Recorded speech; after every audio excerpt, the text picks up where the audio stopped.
18th century காலகட்டங்கள்ல ஃபாரின்ல வந்து நெறைய சீக்ரெட் சொசைட்டி இருந்ததா சொல்லுவாங்க. அதுல ஒரு சில சீக்ரெட் சொசைட்டில வந்து வித்தியாசமான பழக்கவழக்கங்கள்லாம் வச்சிருக்காங்க. அது என்ன அப்டின்னா, நாய் போட்டிருக்க காலர வந்து போட்டு மீட்டிங்க்கு வர்றது, நாய் மாரி பிஹேவ் பண்றது, இது எல்லாத்துக்கும் மேல நாய் மாரியான செலைய போயி முத்தம் குடுக்குறது, இந்த மாரியான வித்தியாசமான பழக்கவழக்கங்கள்லாம் வச்சிருக்காங்க. இது எந்த காலகட்டங்கள்ல நடக்குது அப்டின்னா, 1738ல போப் கிளமெண்ட் 12 அப்டின்ற ஒரு போப் வந்து என்ன சொல்றாருன்னா, கேத்தலிக்ஸ் யாருமே இனிமேலு ஃப்ரீமேசன் அப்டின்ற ஒரு சீக்ரெட் சொசைட்டி இருக்கு. இதுல வந்து சேரக்கூடாது.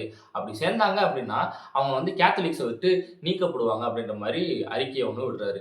இத கேட்ட மக்கள் எல்லாருமே பயந்துட்டு, நமக்குன்னு தனியா ஒரு சீக்ரெட் சொசைட்டி வேணும் அப்டின்றத முடிவு எடுக்குறாங்க.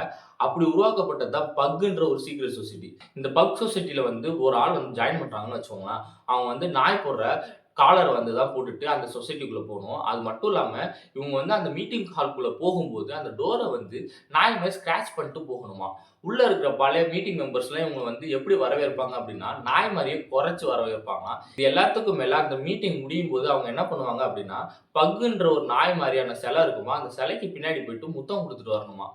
1745 காலகட்டங்கள்ல கேத்தலிக்க சேர்ந்த பாதிரியார் ஒருத்தர் என்ன பண்றாரு, இந்த பக் சீக்ரெட் சொசைட்டிய பத்தின இன்ஃபர்மேஷன் எல்லாத்தையுமே வெளியில பப்ளிஷ் பண்ணிடுறாரு. இதனால இந்த பக் சீக்ரெட் சொசைட்டி வந்து இவங்க கலைச்சுட்டு போயிடுறாங்க. அது மட்டும் இல்லாம, பழைய காலத்துல வந்து சீக்ரெட் சொசைட்டில வந்து பெண்களுக்கு உரிமை குடுக்கல. ஆனா இந்த சீக்ரெட் சொசைட்டில பெண்களுக்கும் வந்து உரிமை குடுத்து அனுமதிச்சிருக்காங்க. இது மாரி இன்ட்ரஸ்டிங்கான கன்டென்ட்க்கு என்ன சப்ஸ்கிரைப் பண்ண மறக்காதீங்க.